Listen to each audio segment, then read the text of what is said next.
ॐ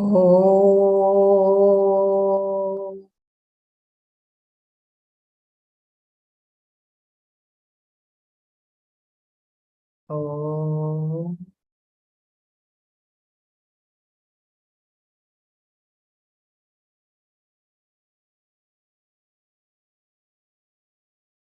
ॐ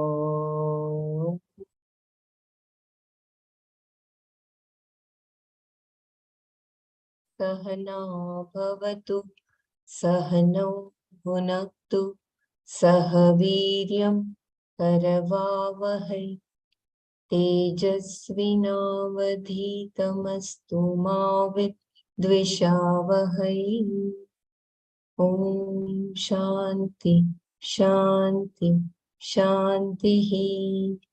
नारायणं नमस्कृत्यं नरं चैव नरोत्तमं देवीं सरस्वतीं व्यासं ततो जयमुदीरये। हरि ओम श्री गुरुदेव।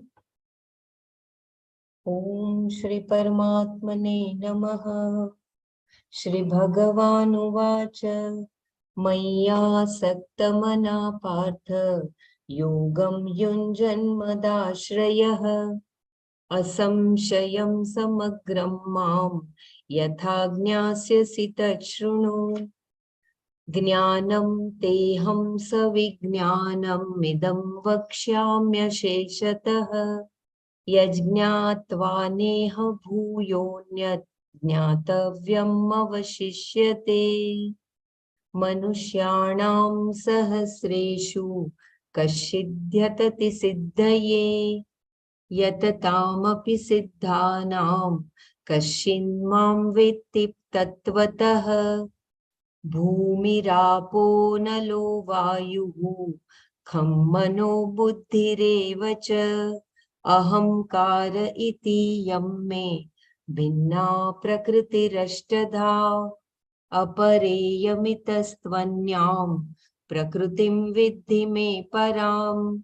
जीवभूतां महाबाहो ययेदं धार्यते जगत् एतद्योनीनि भूतानि सर्वाणीत्युपधारय।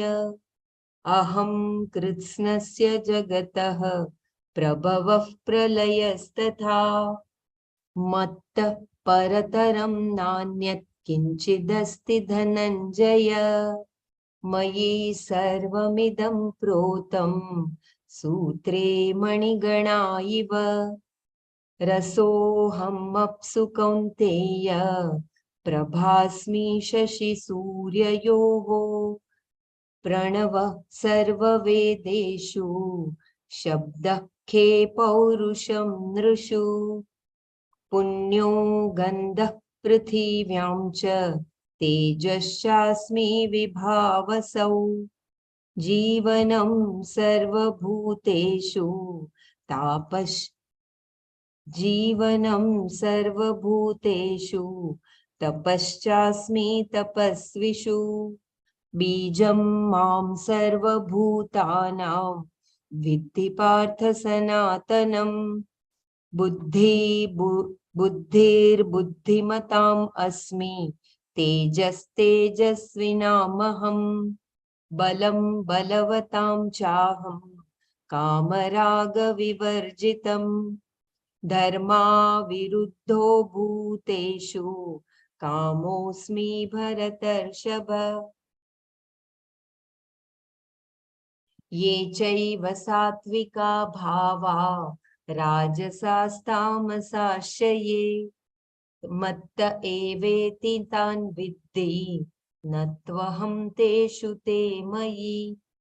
त्रिभिर्गुणमयैर्भावैः एभिः सर्वमिदं जगत् मोहितं नाभिजानाति मामेभ्यः परमव्ययम्। क्षम्यतां मोहितं नाभिजानाति मामेभ्यः परमव्ययम्। दैवी ध्येषा गुणमयी मम माया दुरत्यया मामेव ये प्रपद्यन्ते मायामेतां तरन्ति ते। न मां दुष्कृतिनो मूढाः प्रपद्यन्ते नराधमाः माययापहृतज्ञाना आसुरं भावमाश्रिताः चतुर्विद्या भजन्ते मां जनः सुकृतिनोऽर्जुन आर्तो जिज्ञासुरर्थार्थी ज्ञानी च भरतर्षभ तेषां ज्ञानी नित्ययुक्त एकभक्तिर्विशिष्यते प्रियो हि ज्ञानिनोत्यर्थम् अहं स च मम प्रियः उदारा सर्व एवैते ज्ञानित्वात्मैव मे मतम् आस्थितः स हि युक्तात्मा मामेवानुत्तमां गति बहुनां जन्मनामन्ते ज्ञानवान् मां प्रपद्यते वासुदेव सर्वमिति स महात्मा सुदुर्लभः कामैस्तैस्तैरुतज्ञानाः प्रपद्यन्तेऽन्यदेवताः तं नियममास्थाय प्रकृत्या नियता स्वया यो यां तनुं भक्तः श्रद्धयार्चितुमिच्छति तस्याचलां श्रद्धां तामेव विदधाम्यहम्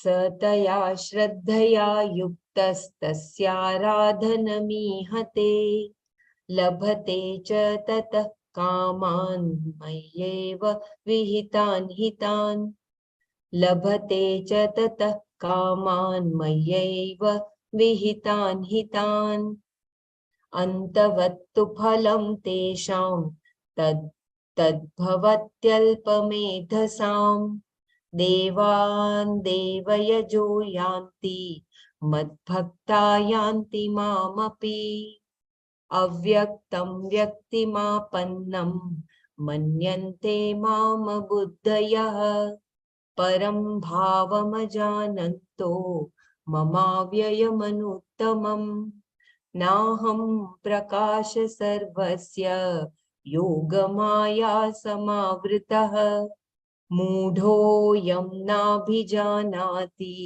लोको मामजमव्ययम्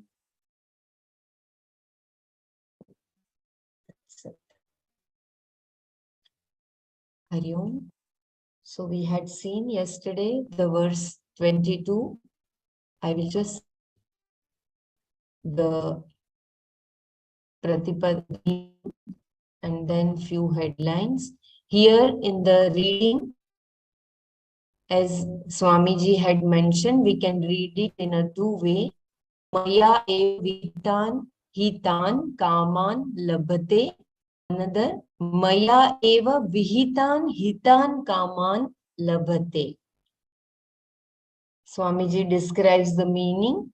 One, he who endowed with that faith engages in worship of that Devata, gains from that Devata he has worshipped those objects of desire that are definitely ordained by me, Kshamyata, by me alone. I repeat, he who endowed with that faith engages in worship of that Devata, gains from that Devata he has worshipped those objects of desire that are definitely ordained by me alone. Second way, he who endowed with that faith engages in worship of that Devata, gains from that Devata he has worshipped the very desirable objects of desire that are ordained by me. I repeat, he who endowed with that faith engages in worship of that Devata, gains from that Devata he has worshipped the very desirable objects of desire that are ordained by me. A devotee worships with Shraddha and he gets the results from Ishvara, ordained by Ishvara alone. so that the devotee will have the faith. His faith is strengthened. So Bhagavan fulfills the wishes and thus it will strengthen our Shraddha. Antavattu phalam tesham yadbhavatyalpamedhasam devan devayajo yanti madbhakta yanti mamapi.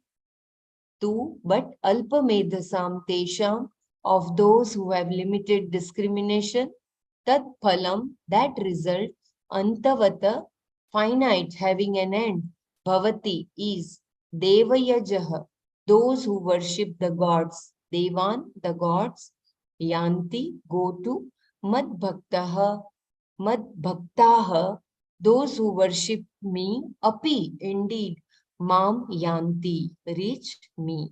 But for those who have limited discrimination, that result is finite. Those who worship the gods go to the gods. Those who worship me go to me indeed. I think this also we had seen. If I'm not mistaken, we had seen even this verse, right? Can someone guide me? 23rd verse was also, I think. I will just browse through the text. For those of limited discrimination, the result is limited. Tesham alpa medhasham. Alpa means a little. Medhas means capacity to think. So, alpa medhas is one who has limited capacity to think, to inquire. Because they engage in such limited pursuits, they are alpa medhas. Medhasah. Kshamyatam. Alpa medhasah. Alpa medhasam. Alpa medhasah. Here it specifically means the one who has limited viveka. They do have some viveka because they are devotees. They have dharma, adharma viveka and they recognize Ishvara in some form. But this is a limited viveka for those of alpamedhas. Tad phalam antavada bhavati.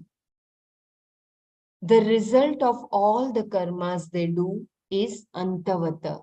Antavata means that which has an end. In terms of time, there is an end. Being a result, it will definitely perish.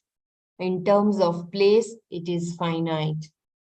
Any result that takes you to another place is limited because in going to one place, another is missed.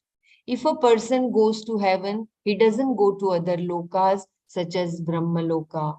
Even in heaven, he will occupy a given position and enjoy only the benefits of that position. So there is a limitation in terms of what is enjoyed. Some things are available for enjoyment, some are not.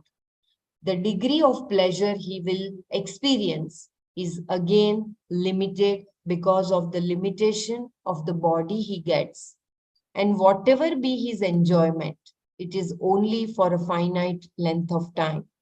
So, in every respect, the result is antavata, limited. For these people of limited discrimination, the result of worship is only finite. It has an end. Devan Devayajah Yanti.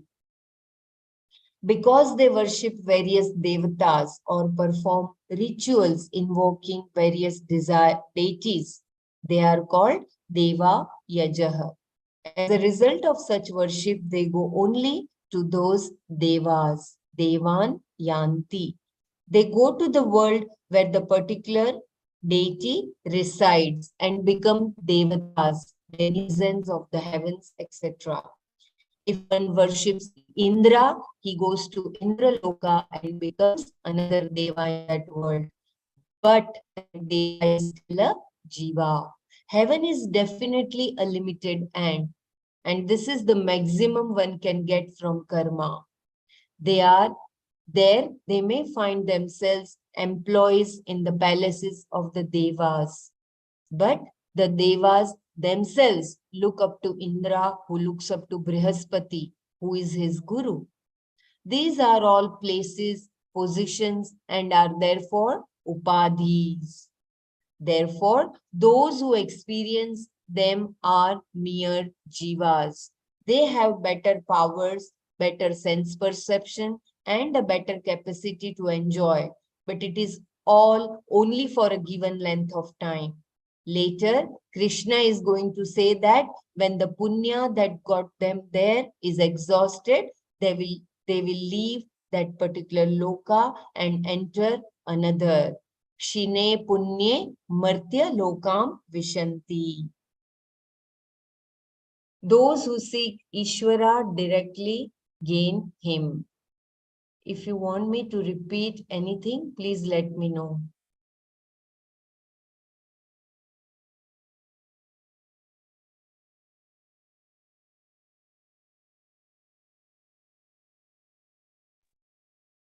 Those who seek Ishvara directly gain him. Mad bhaktah mam apiyanti. Whereas those who seek me directly come to me. They become me. They want to know what is Parameshwara, what is this Atma. They become me because Parameshwara is Atma. What was said before is confirmed here. They become Mahatmas who know that all this is Vasudeva.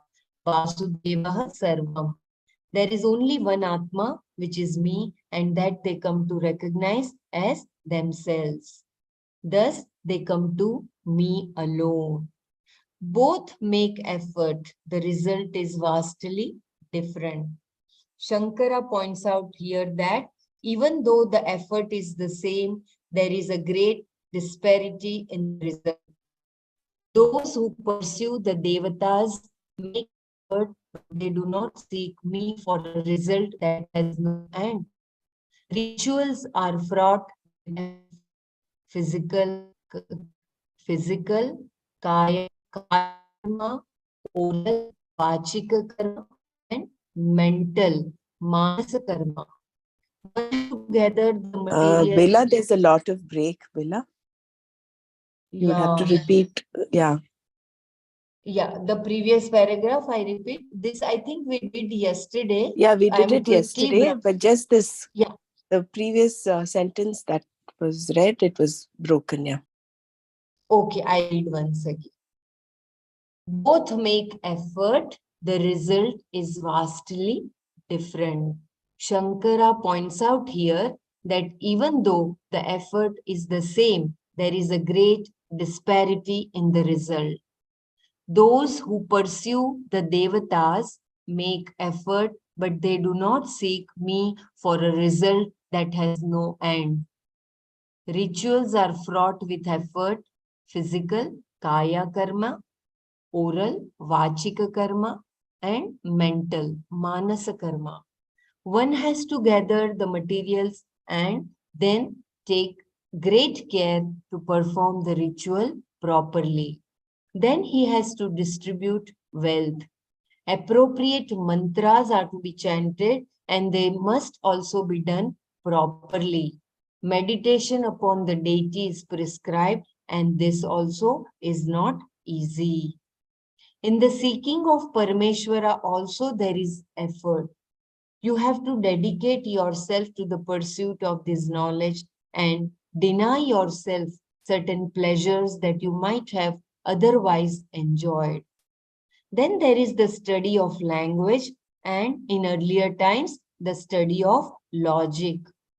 Today we assume that you all have some logic from your general education because for Vedanta, you require a certain intellectual discipline. Previously, it was acquired by the study of logic and grammar. In fact, just the study of Sanskrit grammar develops the capacity to think properly. All this requires effort. The study of logic, especially, is most torturous. It requires a lot of effort. You have to keep track of everything that was said and learn its jargon. The whole language changes.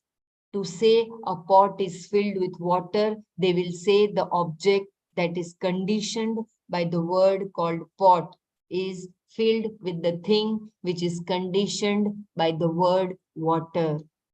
And filled is neither less nor more.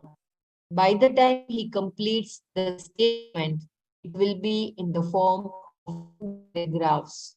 This is Indian logic. It is very thorough. For a ritual, you make a lot of effort. And to conduct this inquiry, you make a lot of effort. But for the first, you get a limited result, and for the other, the result is limitless. The very seeker is resolved. What kind of a bargain is this? There is no bargain at all. And for the Viveki, there is no choice either. Only for the Aviveki does there seem to be some choice. I repeat the paragraph as there was too much of breakage of voice. In the seeking of Parameshwara also, there is effort. You have to dedicate yourself to the pursuit of this knowledge and deny yourself certain pleasures that you might have otherwise enjoyed. Then there is the study of language, and in earlier times, the study of logic. Today, we assume that you all have some logic from your general education because for Vedanta, you require a certain intellectual discipline. Previously, it was acquired by the study of logic and grammar. In fact, just the study of Sanskrit grammar develops the capacity to think properly. All this requires effort. The study of logic, especially, is most torturous. It requires a lot of effort. You have to keep track of everything that was said and learn its jargon. The whole language changes. To say a pot is filled with water, they will say the object that is conditioned by the word called pot is filled with the thing which is conditioned by the word water. And filled is neither less nor more. By the time he completes the statement, it will be in the form of two paragraphs. This is Indian logic. It is very thorough. For a ritual, you make a lot of effort, and to conduct this inquiry, you make a lot of effort. But for the first, you get a limited result, and for the other, the result is limitless. The very seeker is resolved. What kind of a bargain is this? There is no bargain at all. And for the Viveki, there is no choice either.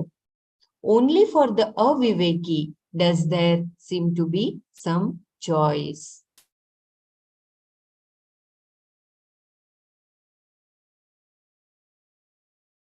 Even the effort is disparate. The effort, however, is not really equal. Paramatma is not separate from Atma, the seeker. It is already accomplished. It is oneself alone, and yet without viveka, a person abandons it and pursues something else. He has nectar in his hand and he gives it up. He gives it up and extends his hand for some gruel. Atma is already available without any effort. He has only to claim it, nothing else. Only one effort is involved here, knowledge. But if he does not discern this, he has a lot of things to do. I repeat this paragraph, it is such a wonderful revelation. Even the effort is disparate. The effort, however, is not really equal. Paramatma is not separate from Atma, the seeker. It is already accomplished. It is oneself alone. And yet, without Viveka, a person abandons it and pursues something else. He has nectar in his hand and he gives it up and extends his hand for some gruel. Atma is already available without any effort. He has only to claim it, nothing else. Only one effort is involved here, knowledge. But if he does not discern this, he has a lot of things to do. If he has vairagya, a clarity about what produces what, and if he loves knowledge, all he has to do is only to inquire. I repeat, as there is again internet. If he has vairagya, a clarity about what produces what, and if he loves knowledge, all he has to do is only to inquire. What effort is there in that? And yet, when he undertakes this pursuit, the whole society will sympathize with him, thinking that he is making a great sacrifice and wondering what is wrong with him. But he doesn't feel he has sacrificed anything. He has a commitment to the pursuit of knowledge. And so there is no real giving up and no effort. So beautiful. So when we look at the sannyasi, we feel we sympathize with him, but in fact, it is not. He has started his journey for that self-realization. For a person with, in fact, the sannyasi will sympathize with us. yes, poor grihasthis. Not just sannyasis, I think everybody who is there in the pursuit of knowledge are included here. Even a jignasu, even a grahastha who's in the pursuit of knowledge, so who's committed to knowledge, all the karma yogis, all of these are included in the second category, that are discerning, that are putting in that effort. They are committed to knowledge. Not necessarily only sannyasis. Sannyasis, of course, yes. Yes, But sannyasi not in everybody in the literal pursuit terms. of knowledge, yeah. Yeah. Jai Gurudev, it Sannyasi, happens with us also, no? Like, Yeah.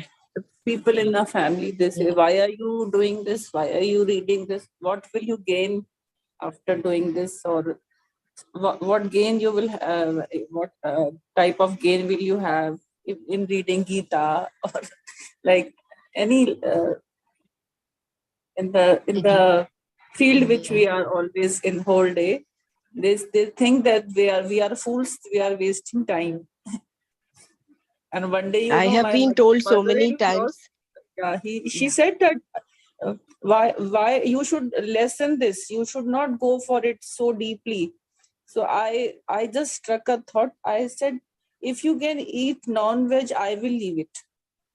Then she could understand the contrast, that what is there. Like it will not lessen, it will increase. Like the pursuit will deepen, it will not lessen now. So I just told her, if you can eat non-veg at this time of age, then I can also leave it. This is in so contrast with that. The height of like, if you can go for it, then I can also leave it. So it's very difficult to explain them. I'd rather use what I think Buddha said, no, that we don't gain anything. We lose a lot of things. We lose our anger, we lose our hatred, we lose our jealousy. So these are the things that we lose. And that is much better. Whether we gain or not is something immaterial right now. It may not be possible for them to understand. But from the logic of giving up your hatred, anger, jealousy, probably they would be able to relate to it more. The deeper you go into this knowledge, the more you are able to give up your anger, the intensity of the anger, the frequency of the anger, everything goes down. So you're giving it up. I think that would make more sense to people who are not on the path, who are a little ignorant, who don't want you to go deep into it. I have been told several times by a lot of people, why are you waking up that early and getting on there? Why don't you rest? Why don't you, you know, let it go for a while? There have been so many times from within the family itself. So that is of course there, because the once you have that commitment to knowledge, I think that itself keeps you going on irrespective. That is one. And second, that beautiful statement of, you have nectar in your hands and you're giving it up and you're stretching out your hand for something, for some gruel. That's such a beautiful, very profound thing. We have that limitless joy. Instead of that, we are dropping that, and we are seeking something materialistic, which is limited, which is all limited. And this is already attained. All we require is just that knowledge to uncover that veil of ignorance. And for that, we need to inquire. We use this pramana, use the shastra that is giving us all this knowledge, and inquire.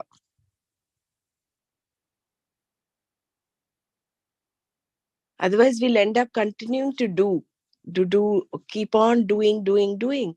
Rather than doing, it is all about letting go, understand, and inquire. Who am I? What am I?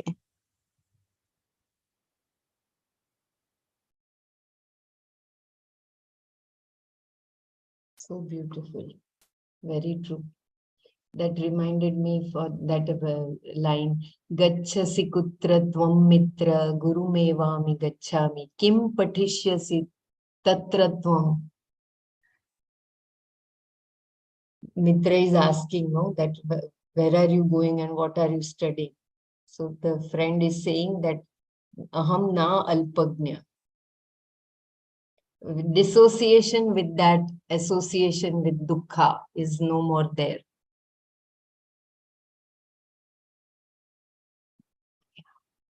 Can you chant that thing once again, Bella, if you know the complete thing? Yeah, I will chant just now. Exact words I forgot. No problem. You can put it in the group later, maybe. Yeah. It is composed by Swami Tejomayanand.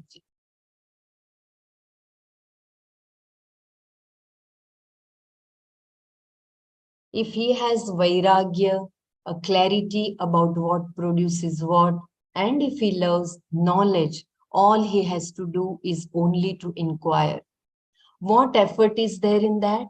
And yet, when he undertakes this pursuit, the whole society will sympathize with him, thinking that he is making a great sacrifice and wondering what is wrong with him. But he doesn't feel he has sacrificed anything. He has a commitment to the pursuit of knowledge, and so there is no real giving up and no effort. For a person with such a commitment, this concept of giving up is all nonsense. When the fruit is ripe, it detaches itself from the tree. It does not give up anything. It falls off the tree because otherwise it would hang and rot. It has to fall so that another tree will come out of it. Giving up is only from the standpoint of a person who has some difficulties, not for the person who has maturity. For him, there is no giving up. There is simply growing out of. Very beautiful paragraph. It resembles so much with the Mahamrityunjay mantra itself, right? Om Triambakam Yajamaya. Very true. Yes, for a person with such a commitment, this concept of giving up is all nonsense. When the fruit is ripe, it detaches itself from the tree. It does not give up anything. It falls off the tree because otherwise it would hang and rot.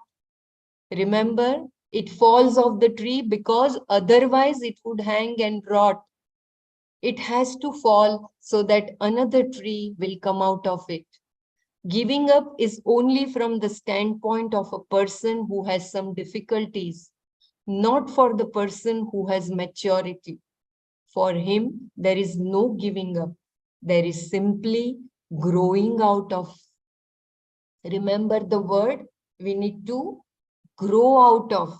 We need to give up so many things in our lives. We need to give up those raga, dvesha, so many things. And even the responsibilities, I believe, as Gurudev I always think said. here the word is, if you have that commitment and vairagya, you don't need to give up. You will grow It out of it. automatically falls. Yeah, It will fall. It will just drop off. Mm. You're not giving up anything. Correct. It's just like that urvarukamiva bandhanat prityor. So once it's ripe, the fruit is not giving up its attachment to the tree. Once it is ripe, it is mature, it just falls off from the tree, from the branch. So similarly, it is not us giving up anything. There's no effort required. All that is required is that discernment, that vairagya, viveka and vairagya. So once that is there, you actually grow out of it. And I think it's the same with raga, dvesha. It is not like we are giving up our raga or we are letting go of dvesha. It is only growing out of them. So it is effortless. It is effortless in a sense, isn't it? There's no effort required. It's only realizing. So I beautiful. just thought of an incident. In India, we have a lady called Alka Vishwas, and she is the head of the VDS, Vedic Dharam Yojana. And her name was actually Alpa. And twice, thrice, Gurudev called her Alka in the car. They were traveling together. And so she turned around and told Gurudev that, but my name is Alpa, no? He says, no, I know. But you have not come here. Alpa means small. You have not come here to do something small. You have come here to do something big. And that is why I call you Alka. And from that day, her name changed to Alka from Alpa Viswas. So some of us who are on this path, we are meant to do something bigger. And the others will tell us, why are you involving yourself so much into all this? But that's the way it is. We are meant for a bigger picture. Jai Gurudev. Yeah, so beautiful. We are all Akhanda Purna, and our purpose is very, very big.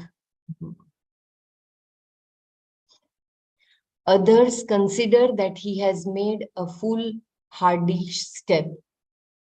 I repeat, others consider that he has made a foolhardy step. But if he is a Viveki, he will understand them. They have their own value system. If they ask him what he will do for his next meal, he will say, when I am hungry, I will think about it. The future is not a problem for him. For such a person, there is no effort at all in this pursuit. The whole pursuit being in the form of inquiry, all he requires is his mind. For rituals, a lot of ingredients are required, but for knowledge, only the mind. And there is no sense of effort in the inquiry because all along he is discovering something. And that is all he wants. All along, it is beneficial, not just at the end. It is one continuous, pleasant affair. From the beginning, it is an end in itself, and therefore it is entirely different from any other pursuit. I think this is the most beautiful sentence.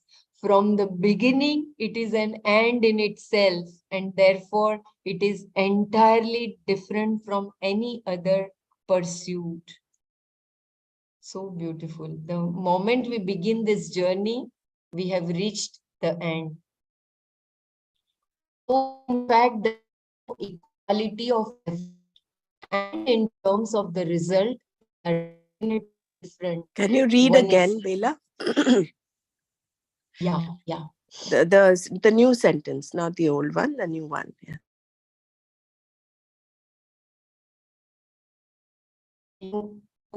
The whole pursuit, the whole pursuit and norm of inquiry, all he requires is his mind.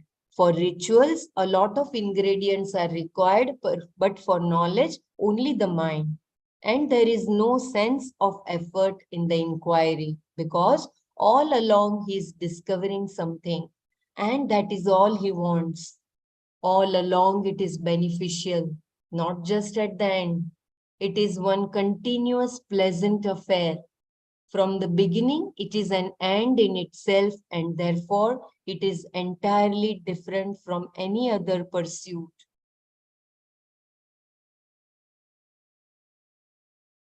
So, in fact, there is no equality of effort. And in terms of the result, they are definitely different. One is samsara, the other is moksha. They are opposites, but still people do not come directly to Bhagavan. So he shows him sympathy here in this verse. So beautiful. Those who seek me directly attain me, because while those who look upon artha and kama pursuits invoke various deities and gain only the limited results they seek. Krishna has already explained the meaning of the word mam, me, here as the one who is the self of everything, the one the Jnani knows as himself. He says that these people recognize his essential form and therefore are non-separate from him, the Lord. The whole presentation here is from the standpoint of Paramatma. Either Vyasa introduces Krishna here as Ishvara, or Krishna introduces himself as Ishvara. Whether Krishna was a historical figure or an avatara or not does not matter. So here they have ended that clash, whether it was mythology or reality. I repeat the last paragraph once again. It is very, very beautiful and very important to understand. Those who seek me directly attain me, while those who look upon artha and kama pursuits invoke various deities and gain only the limited results they seek. Krishna has already explained the meaning of the word mam, me, here as the one who is the self of everything, the one the Jnani knows as himself. He says that these people recognize his essential form and therefore are non-separate from him, the Lord. The whole presentation here is from the standpoint of Paramatma. Either Vyasa introduces Krishna here as Ishvara, or Krishna introduces himself as Ishvara. Whether Krishna was a historical figure or an avatara or not does not matter.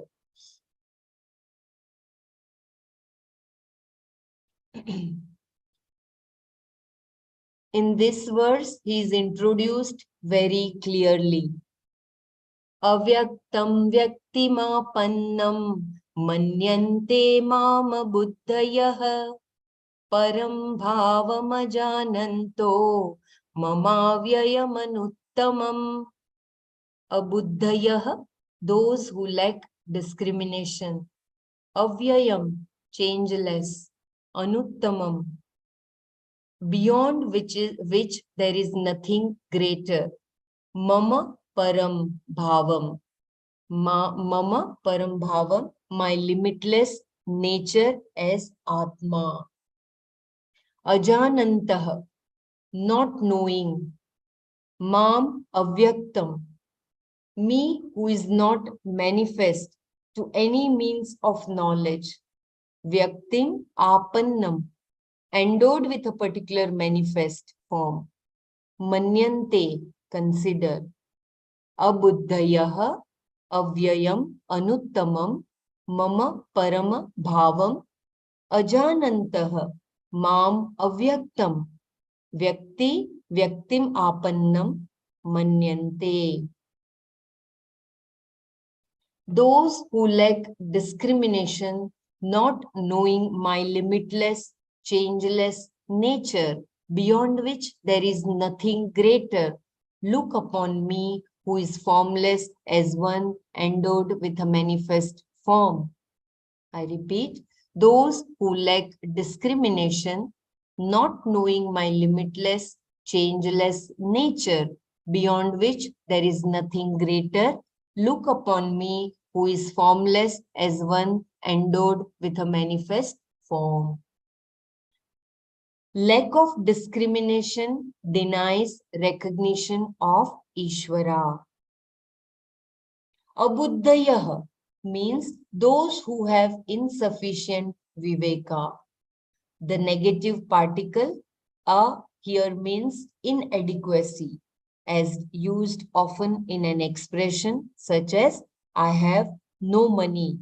Everyone has intellect, buddhi, but if they lack viveka, they are called abuddhis, people of limited discrimination. In the context, here they are devotees. Because they are abuddhis, lacking in discrimination, they look upon me in this particular form of Krishna.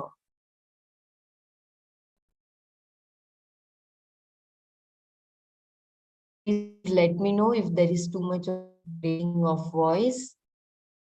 Avyaktam mam vyaktam apanam manyante. Apanam or apannam.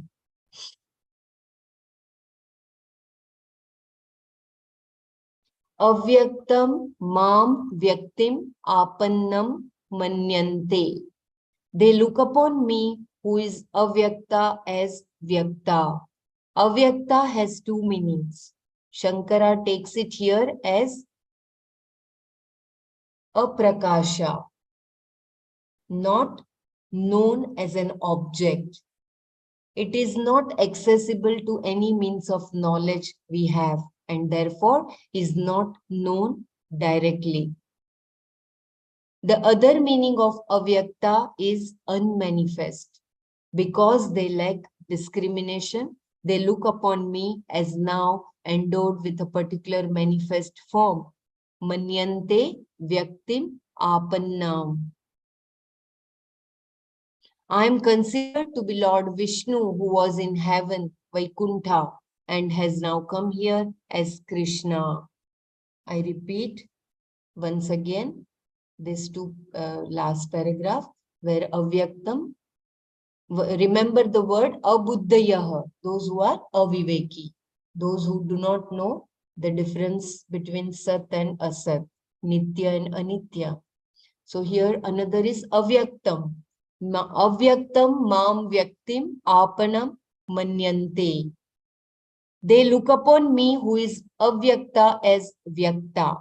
Avyakta has two meanings. Shankara takes it here as aprakasha, not known as an object.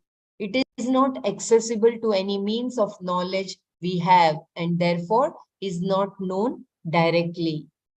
The other meaning of avyakta is unmanifest. Because they lack discrimination, they look upon me as now endowed with a particular manifest form.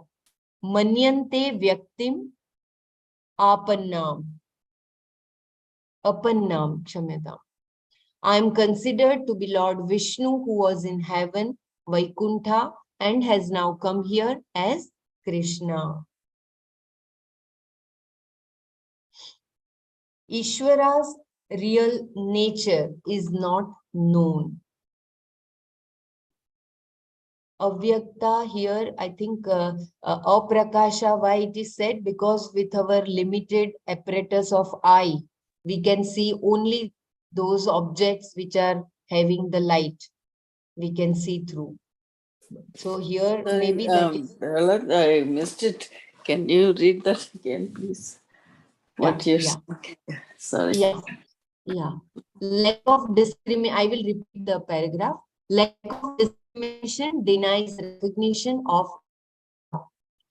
Abdaya means those who have insufficient Viveka. Negative particle a here means inadequacy, as used often in an expression such as I have no money. Everyone has intellect, buddhi, but if they lack viveka, they are called abuddhis, people of limited discrimination. In the context here, they are devotees, but because they are abuddhis, lacking in discrimination, they look upon me as Vishnu in this particular form of Krishna. Avyaktam mam vyaktim apannam manyante. They look upon me who is avyakta as vyakta. Avyakta has two meanings. Shankara takes it here as aprakasha, not known as an object. It is not accessible to any means of knowledge we have, and therefore is not known directly. The other meaning of avyakta is unmanifest.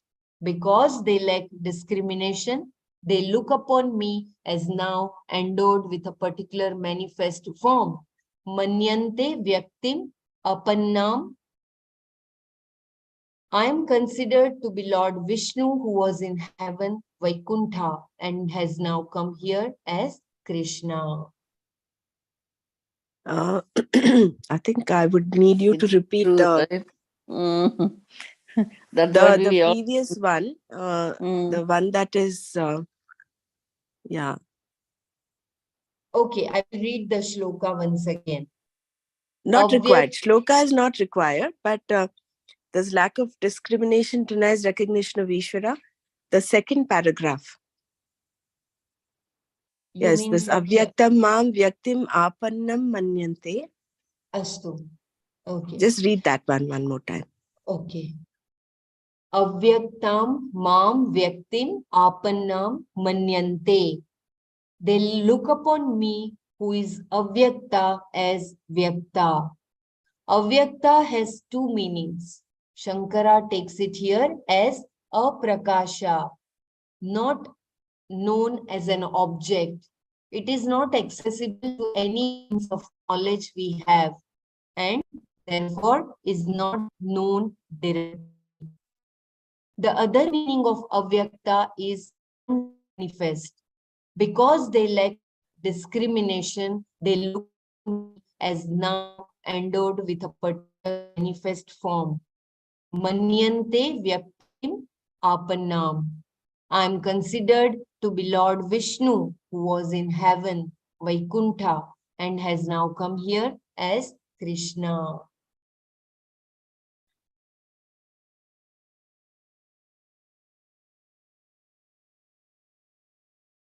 So one is aprakasha because we can't see him as an object, and another is But what he avyakta. is saying about vyakta, not avyakta but vyakta, which means it's not an object. Yeah, Aprakasha. and the So, right now what Arjuna sees Krishna as someone who is a kind of as a dev. He knows that he is not a common person. But even that manifested form, he finds him limited. That he is somewhere in heaven. From there he has come.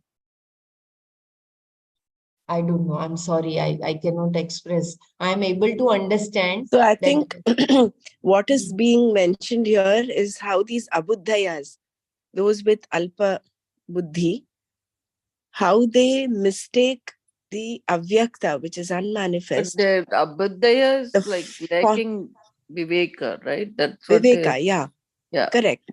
So Yeah. they misrepresent or misinterpret the unmanifest, the avyakta, the formless as the form. So they take Ishvara, Krishna, who is actually being presented by Vyasa as Ishvara in Bhagavad Gita. But the Alpa Buddhis, they take him as someone with a form, with the one with the flute and the peacock feather and all those things. So that is something, I think, that is what is being mentioned here. Because of lack of discrimination, they're not able to recognize him as Ishvara.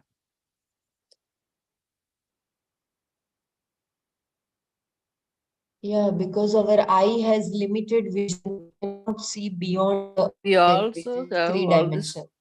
all the stories about, right? Like maybe it's from some Purana where Vishnu has taken this 10 avatars, right? Dashavatara. I mean, to the story, that's how we see this. He's laying on this big snake that is Vasuki, and then the Brahma comes out of his the umbilical area, and then then he takes, every time this happens, he takes the incarnation. That's what the story reads like, or what we know.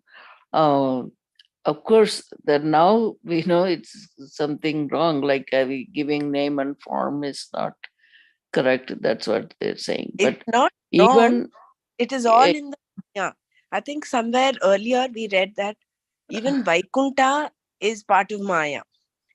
So yeah, that's what I'm saying. Like, so even Vishnu or Shiva, or we are talking about, they are also partly, this uh, you know uh, this universe, they are all included as gods, and they are uba gods, or whatever we call, demigods, they say. But then all this so until we know for sure, that there isn't anything, but as we pursuing this knowledge, at least gives you better idea as to what is really the God, so who is God, what is God, we haven't seen it in real, with your eyes. So it's really whatever that imagination or whatever they were saying, we believed it.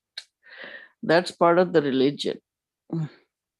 it is like Ishvara is white light, but white light passing through the prism is manifesting as those 7 colors.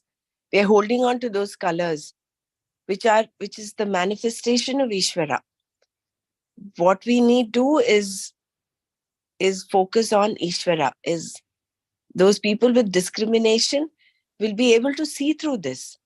It is not like Yeah. they will disrespect the form of Krishna, Rama, and all that. No, but they go beyond that form. They Yeah, hold on to it the gives you the formless. basis for us to establish with that kind of Yeah, relationship. related to you. But then again, when you come above that, then you have to realize it. In fact, I probably told you about this before, but I read a little bit at a time in the Taittiriya Upanishad in Tamil, like one of my uncle who drew pictures for that. So I get to read it. And that they have 3 parts. And then the last part is called Brihuvalli, maybe you know about it. Where the Brihu is the Muni whose father is Varuna, and he goes to his dad and asks, can you tell me who is God? Where do I find him? Like he says, you do the tapas, and they call it tavam, like uh, he is in the food, and he is in the prana, and Manas and He Buddhi goes and and comes back 4 times. He first says, right, right. Annam He Brahme goes, Divya yeah, Janat. Then he goes Pranam and Divya. then Yeah. yeah, Go he ahead. goes first and then he says, and also he says where it is all beings is born from him, all beings survives because of him, and then it dissolves within him. So then he goes and he does this tapas and find out, oh, I know the food is the origin of all the beings, and then I found the God. Well, where do you find the God? In the food. And the food is where all the beings come, and all the beings survive because of the food, and then and they end also, they resolve into that food. So then, oh, that's not it. You go and I mean, it is also true, but then he doesn't stop him there. And he said, you have to find more, yes, it is one form, but you have to go find. So he goes and finds it again, the prana is everything and all that. And the same way he feels the being born. And so he kind of goes one by one. For me to read after all that, I found then he goes to the Manas and he goes to the Buddhi, and then he finally says Ananda. Oh, He that is doesn't come even back. he The thing doesn't. is, Then after he he finds it realizes after, that it is Ananda, he right, does not come back to his father because he is right, there. He is reveling in that, rejoicing in that that bliss. Yeah. recognition. So Yeah. is it above that Ananda Maya Kosha that then I even find out all the time they're talking about this Panchakoshas, right? So that is where, we have to see it. So that is what is God, that's what, the Atma is what is God. So this is what we are reading, Satchitananda, that. So the more and more we read, there is other evidence also, like the Upanishads saying about it. So it was kind of, I still haven't completed it, but then I got to the point, oh, I realized this is Panchakosha that we are reading. It's really nice. Sorry that I thought I'll share that with you. And the other thing that came to my mind also, like where Vijayji is saying, like how so when we are ourselves like doing our own things, we are not kind of we handling this reveling in the self knowledge path is kind of easier. But then you go out in the world and deal with people or other things, situations, it getting a little bit difficult, like I know you don't have to listen to all those things, but then again, you can't it kind of sidetracks you in terms of that. So I kind of feel, how do we go about getting back to that track again, so we cannot be completely away from other outside world also. That is why we have Karma Yoga, no? That is why we have the 3rd chapter where we have to continue doing our Karma Yoga. We cannot be like how Arjuna kept pressing Krishna, I want to take sannyas, I want to leave.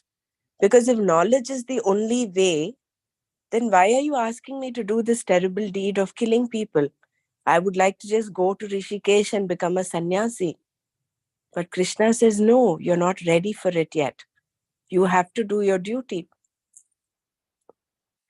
So for us, the path is laid out. We all have to take to Karma Yoga till such time, once we become ripened Karma Yogis, sannyasa is only a happening. This total dispassion is a happening. Just like how that ripened fruit falls off. When your Vairagya and Viveka have matured to such an extent, and your likes, dislikes you've grown out of them, then sannyasa is actually a happening. You don't need to wear those orca robes and leave everything and then go. Even while living here, you can still have that attitude of sannyasi. So I think it is, for us, it is the path laid out is karma yoga. So we have to do our duty, realize what our priorities are, list them out, and then go according to that. And yeah, we are social animals. We have to deal with people. We cannot avoid them, but we can skillfully navigate our path. If there is a party that you're invited to and it's something that you can let go, you can just decline or just go give your attendance quickly and come back. Say you have something more important, some another commitment. So it is not binding on you um, to to stay in that materialistic world. It is your dissociation from that mentally. Our choices also change. Yeah, Like thank you. what a doctor was just recently talking about, reading some other books also and gaining a lot of knowledge, then realizing that it is Panchkosha, Anandmay Kosha and all that. I also found that like I was looking for answers in chapter 6 when I came to Samyoga, Viyoga. And the way we revel in it, like, okay, I'm still feeling sorrowful at certain incidents happening. Then why? Like, why am I not being able to be dispassionate? Why am I not able to discriminate? Then I kept on looking for answers, and we were to study just two verses, which we had to discuss the next day. But I went on reading beyond, thinking that I might get my answers, like and that is what we revel in. At a point of time, maybe serials don't interest me, but cricket interested me. But today I find that I don't even watch cricket. Like I am more interested in watching this kind of spiritual subject, looking for answers. Where am I at? How can I get myself to be more dispassionate? Why is it not happening for me? All those, and I'm trying to look into it, read those verses again and again, and try to. And that is more interesting now than our choices have changed, is what I feel. Of course, no doubt about it. You grow out of your sense pleasures. The need for satisfying your sense pleasures slowly starts thinning out. It starts getting lesser and lesser. But And I I think that akin it is all to because of Viveka and Vairagya. I akin it to like a suspense thriller, like when am I going to get my answer, sort of. And I'm reading more and more and more. Like earlier days in college days, we used to go through some detective novel, suspense novel or Right. something. It is something like that. When am I going to get my answer? So I'm reading and reading like a fool. I kept on reading so many verses. I don't think like a fool, like a jignasu you went on. Yeah, very true. Choices have changed.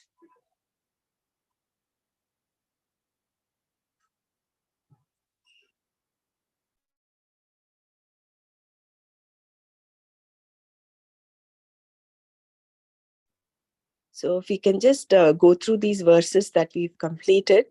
Just a second, let me get onto my computer.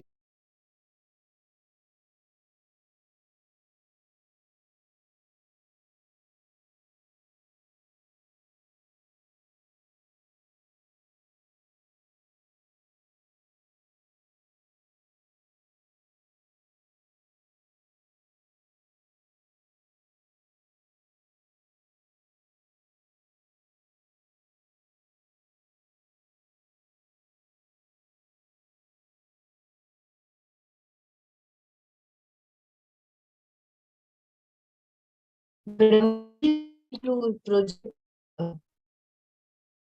the shloka. I'm muted. The shlokas that we've covered today. Vela, it's okay. I will take care of this. You will have to leave it. Yeah, dhanyavad. Otherwise, I can project the screen. I cannot read. This also I can. I will project the screen, Brahmaraj. यहाँ से शुरू किया है ना?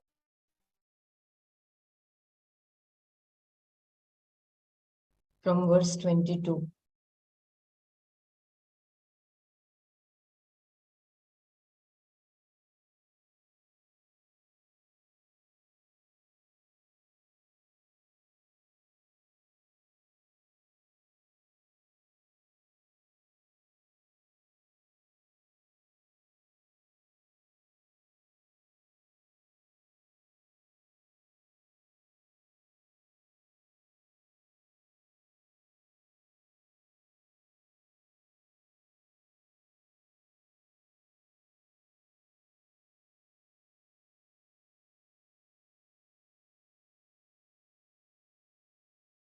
Yeah, it's from here, no? Sataya Shraddhaya Yuktaha Tasyaradhanamihate Labhate Chatata Kaman Mayaiva Vihitan Hitan. This is what we did today, and there are two ways of interpreting this. The second reading, Hitan Kaman, will mean very desirable object. So the first one is, he who endowed with that faith engages in worship of that Devata, gains from that Devata he has worshipped those objects of desire that are definitely ordained by me alone. And the second interpretation is, he who endowed with that faith engages in worship of that Devata, gains from that Devata he has worshipped the very desirable objects of desire that are ordained by me.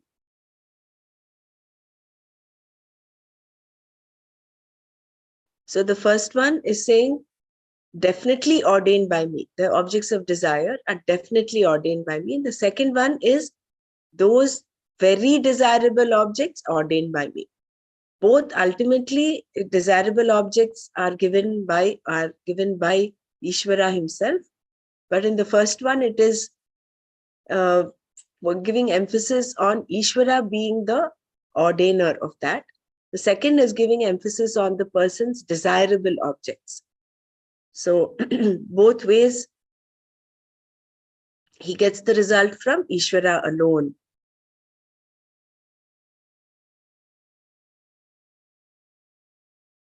And then antavattu phalam tesham tad bhavatyalpamedhasam devan devayajo yanti madbhakta yanti mamapi.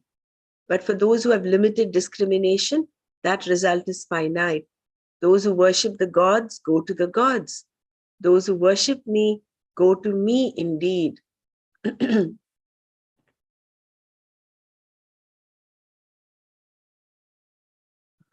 Those who seek Ishvara directly gain him. Both make effort. The result is vastly different. So even for rituals, you'll have to make a lot of effort, gather all the materials, chant the correct mantras, do it in the proper way. Although the result is limited, you might seek heaven, you might go to heaven, but that punya is limited and you again come back to the Martya Loka. Whereas when you seek Parameshwara, the Satchid Ananda, then that is limitless joy.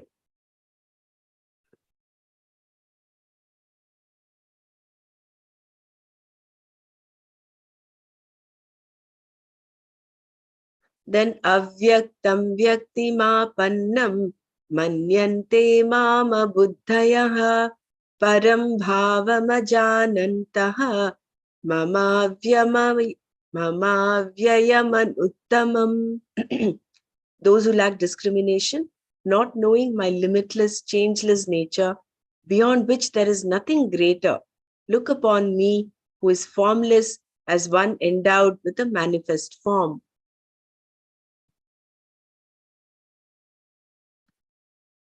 I think we stopped somewhere here. So I think we've done a bit of Manana on this. If anyone wants to add or add to this.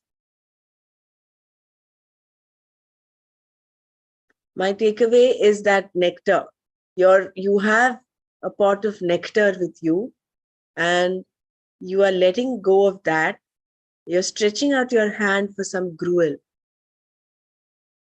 That is the paradox of human life.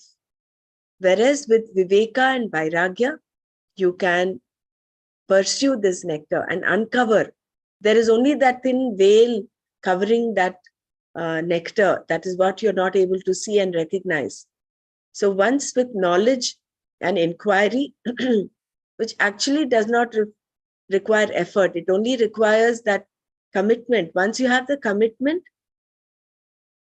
then the effort is not there. You revel in that. Your sadhana itself becomes so beautiful, so joyful.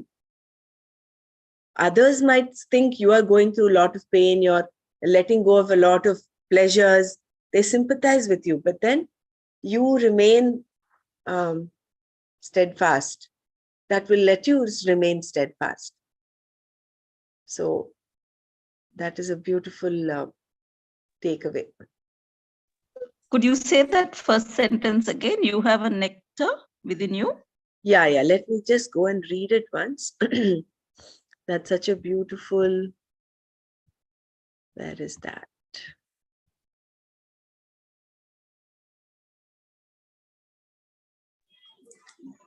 It's even the effort is disparted. Your first paragraph. Here, no? Yeah. Even the effort is disparate. The effort, however, is not really equal. Here, the effort he's talking of, those people who who worship devatas versus those that worship him, Mam. Paramatma is not separate from Atma, the seeker. It is already accomplished. It is oneself alone. And yet, without Viveka, a person abandons it and pursues something else. He has nectar in his hand and he gives it up and extends his hand for some gruel. Atma is already available without any effort. He has only to claim it, nothing else. Only one effort is involved here, knowledge. But if he does not discern this, he has a lot of things to do. If he has vairagya, a clarity about what produces what, and if he loves knowledge, all he has to do is only to inquire. And what effort is there in that? And yet, when he undertakes this pursuit, the whole society will sympathize with him, thinking that he is making a great sacrifice and wondering what is wrong with him. But he doesn't feel he has sacrificed anything. He has a commitment to the pursuit of knowledge. And so there is no real giving up and no effort. So that is. Yeah, here, this Atma is, we think it's something separate, but it is, like you read, his nectar is in his hand and it's available, right, all the time. So it is here and now rather than somewhere else, right? Yeah, very right. In some other time. And so I think the later paragraph, while you're waiting, I read that a little bit on that Ishvara. Okay. Every experience that we are having in everyday basis, that is because of this consciousness. In that consciousness plus you're seeing, consciousness plus what you're hearing. Like right now, we are talking and we are hearing, and we are looking at this reading. This experience is basically Atma, like we are experiencing Atma even at this present moment. That is how it is in every way. Like we are consciously, we kind of feel that, okay, this is happening because of this, not just, something else. It's every experience that we even go through, that is all through this Atma. So that is way that we experience everything because of that consciousness. Very true. The only thing is we are identifying ourselves with the mind, intellect, and the ahankara, the ego. Yeah, that is true. That's why I'm saying we are like, I see it, I do this, I do that. So that part is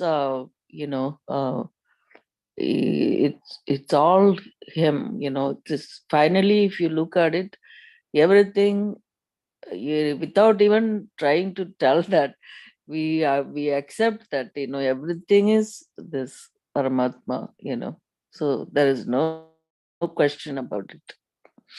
That's how it comes down to it. Everything is being like operated by that one consciousness.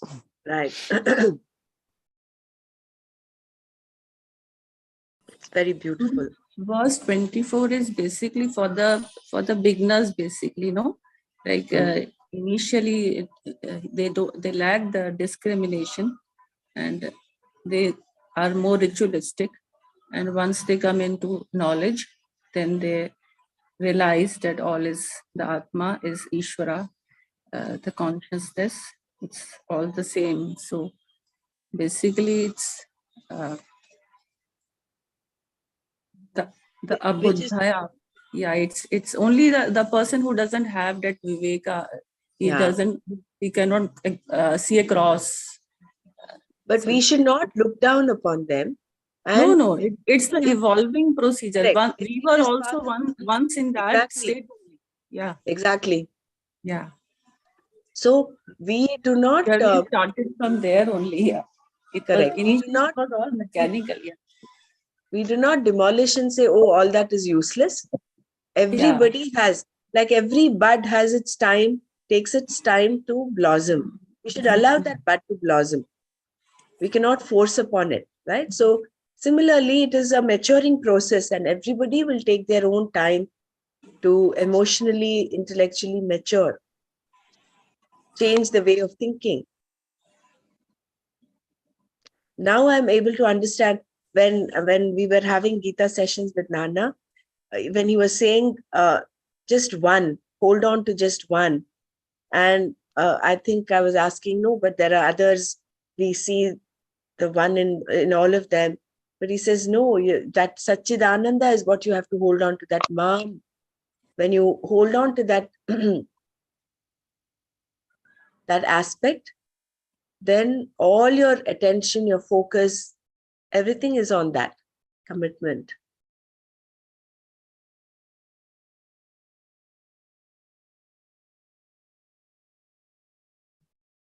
So we'll go to chapter 6. Yesterday we read up until here.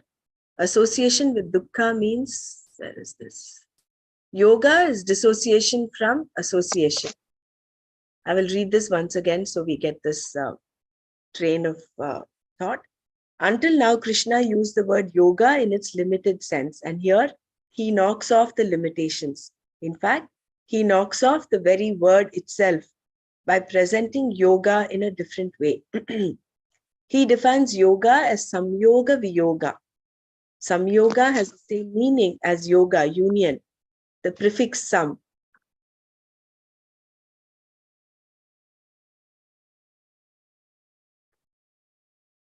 Conveying the sense of being very well united. When the prefix sam is replaced with the prefix vi, the resultant word is viyoga, which conveys exactly the opposite meaning, that of dissociation. Samyoga means association, and wherever there is association, there can be dissociation, which is the meaning of viyoga. In either case, the word yoga remains, one prefix being replaced by the other to create the opposite meaning. For this reason, prefixes, upasargas, are very important in Sanskrit. In English, also prefixes can be used in this way, as in declinable and indeclinable. For example, where a negative prefix is used to arrive at the opposite meaning of the word. Similarly, the prefix vi added to yoga points out the negative aspect or the absence of yoga. In this way, Krishna is saying that the yoga we are talking about here is more a dissociation than an association. All that was said before in terms of yoga, how to sit, how to live one's life, etc., all the disciplines that were advised earlier are for the sake of which yoga? For the yoga being discussed here in the previous 3 verses. May one know that tam vidyat. May one know that yoga is what? As dukkha samyoga viyoga, as the dissociation from the association with sorrow. This is what Krishna calls yoga here. And this is the yoga that is to be known. Yoga sangitam tam vidyat. Association with dukkha means association with pain, with sorrow. Anything undesirable is connected with dukkha. There is dukkhena samyogaha. And this union or association with dukkha is no ordinary association. It is a very well entrenched association. Because this association with sorrow is not ordinary, Krishna uses the word samyoga here. No one wants to have dukkha, but the yoga with it, the union with it, is so complete that although you want to get out of it, you cannot. Even though no one wants sorrow, everyone is subject to it.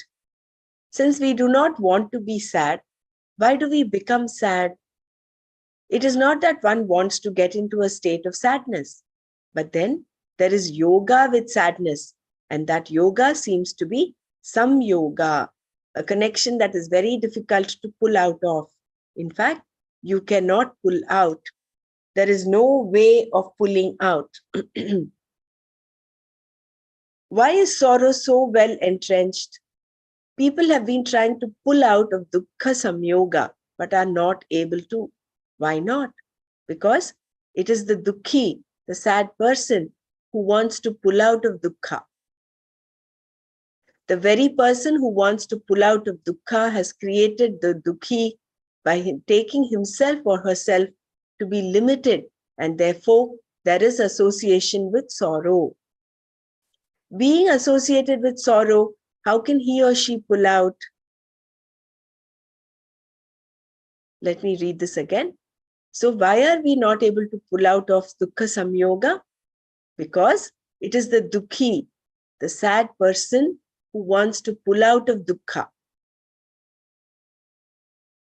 Being associated with dukkha, how can he or she pull out? I am a human being. I am a mortal. I am a man. I am a brahmana or a kshatriya. I am young. I am old. I am only this much. For the dukkha, the one associated with sorrow, this is exactly what I is. The person thinks of himself or herself as limited, small, a samsari, one who is subject to pain and sorrow. That very aham, I, the ego, by its very standing, is doomed. Its very standing is on dukkha, on a sense of limitation. In fact, it is nothing but the sense of limitation. Therefore, all you have to do to be sad is to remember yourself. You just need to remind yourself of how limited you are.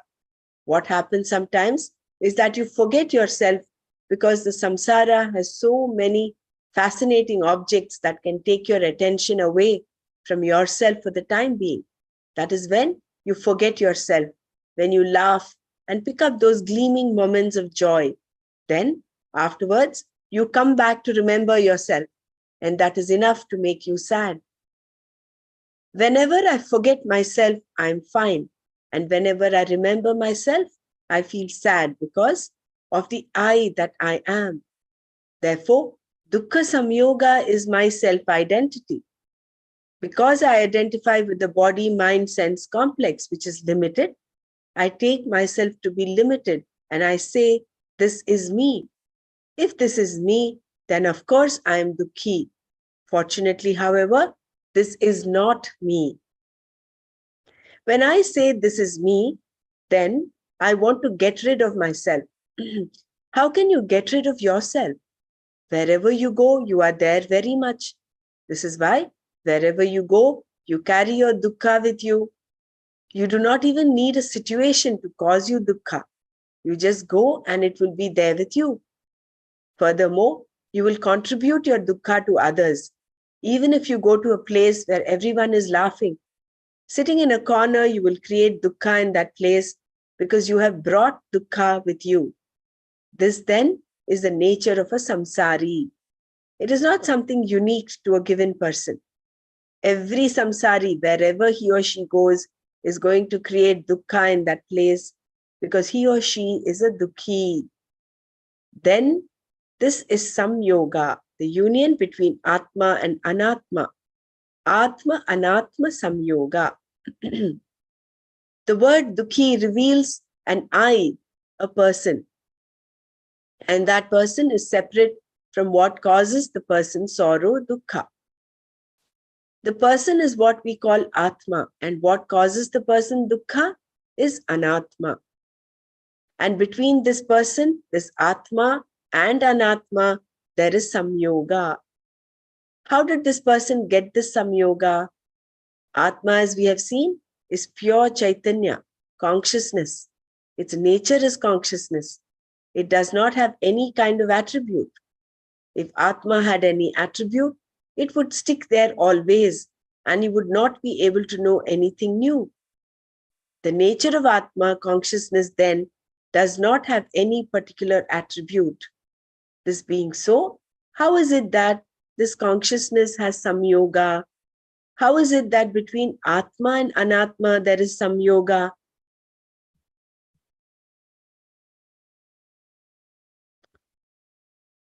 There is a little more. So should I just read these two paras? Ignorance makes the impossible possible. Consciousness has no samyoga, in fact. Samyoga is possible because of ignorance, avidya. By definition, ignorance is capable of making the impossible possible. Avidya is capable of doing anything. It can even make a snake out of a rope and mirage water out of a desert. Ignorance can do all these things because there is a lack of knowledge. This means that the connection between Atma and Anatma, Atma-Anatma Sambandha, is brought about purely by aviveka, the lack of discriminative knowledge. Therefore, there is dukkha samyoga is established. When dukkha samyoga is established and I understand the samyoga, then the next step is to find the way to withdraw from this dukkha. But because the connection itself is born of avidya, there is no physical withdrawal possible. The association with dukkha being born of a lack of discrimination, dissociation from the association that Krishna refers to here as dukkha samyoga viyoga can only be by knowledge. Association with dukkha is due to a self-loss, a self-confusion, and therefore a self-non-self-identity. That is resolved by discriminative knowledge. In other words, I have to know that Atma is Atma and Anatma is Anatma. But that Atma is not Anatma. Therefore, there is nothing separate from me. If Atma and Anatma were two separate entities enjoying the same reality, then there could be no moksha. Any inquiry would just bring in one more item because of which one would feel separate. Atma would be one-eyed entity sitting somewhere, and the many Anatmas would be something different. Again, you would have the same problem, but you would be extending it to include the separate entity called Atma. But the fact remains that there is only Atma. We'll see this tomorrow.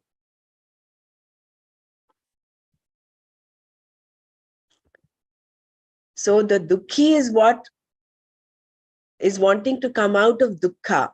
So therefore, there is no way you can withdraw from that.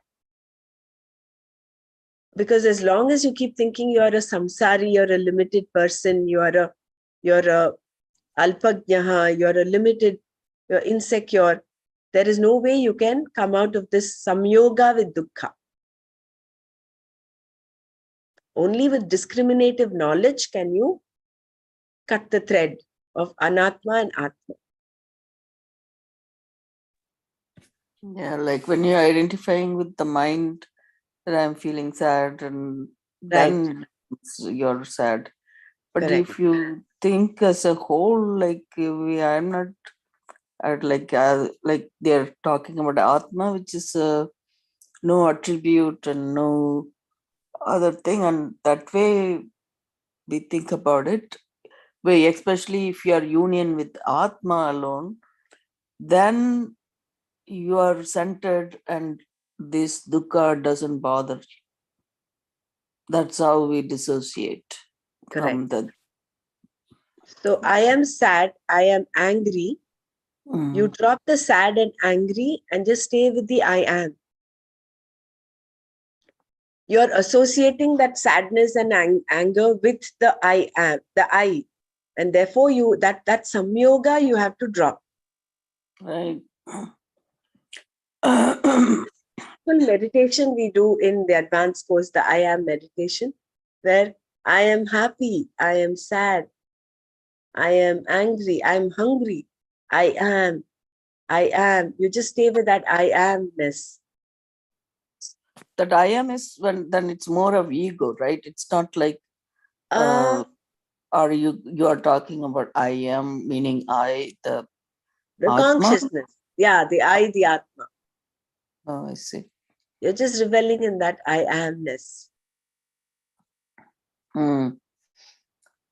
Yeah, that is the only thing which is the easiness, right? Correct. But then the other are like is and is not. So that sorry. Yeah. Good. So how do you do that meditation? I amness?